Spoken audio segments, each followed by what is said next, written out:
سلام دوستان، به کانال خودتون خوش اومدید. وقتی اسم بچه پولدار میاد به این فکر میکنید که اون صاحب والدینی پولدار و ثروتمند هستش که تمام ثروتش را از پدر مادرش به ارث برده. بله همینطوره، ولی بعضی از این کودکان کار میکنن و درآمد خودشونو دارن. مثلا کارآفرینی یا حضور در سینما یا مدلینگ هستند یا در یوتیوب به ثروت رسیدن و یا در کار تبلیغات هستند. اگه دوست دارید بدونید این 5 تا کودک چه کسانی هستند و چقدر ثروت دارن، تا آخر ویدیو با من همراه باشید. نفر پنجم نورس وسته. 9 سالشه، فرزند ارشد کیم کارداشیانه که 375 میلیون دلار ثروت داره. بخش بزرگی از ثروتش از والدینش به ارث برده، اما به نظر میرسه این کودک ثروتمند میخواد برند خودش را بندازه.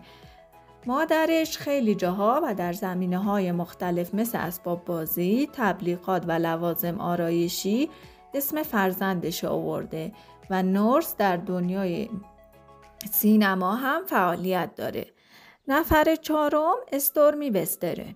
5 سالشه و فرزند ارشد تراویس اسکات، خواننده معروف رپ هستش و ثروتش 410 میلیون دلاره. بخش بزرگی از ثروتش رو از والدینش به ارث برده و اون هم قراره که برند خودش رو داشته باشه و این یعنی استورمی میتونه در ردیف اول لیست ثروتمندترین کودکان جهان قرار بگیره. نفر سوم بلوا هستش. 11 سالشه و دختر بزرگ بیانسه، خواننده معروفه. بلوا علاوه بر دارایی و سرمایه گذاری های خانواده اش و ارثی که بهش میرسه، تولید کننده و آهنگسازه. اون ترانه‌ای به نام دختر پوست قهوه‌ای یا برای متن فیلم شیرشاه در سال 2019 نوشت و همچنین راوی نسخه صوتی کتاب عشق مو هستش. نفر دوم شاهزاده جورج.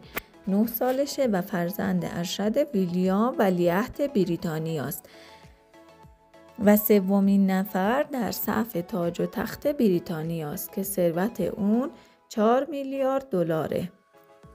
نفر اول شاه دخت شارلوته، فرزند وسط ویلیام که 8 سالشه و صاحب 5 میلیارد دلار سرمایه است و هنوز ارثی به اون داده نشده.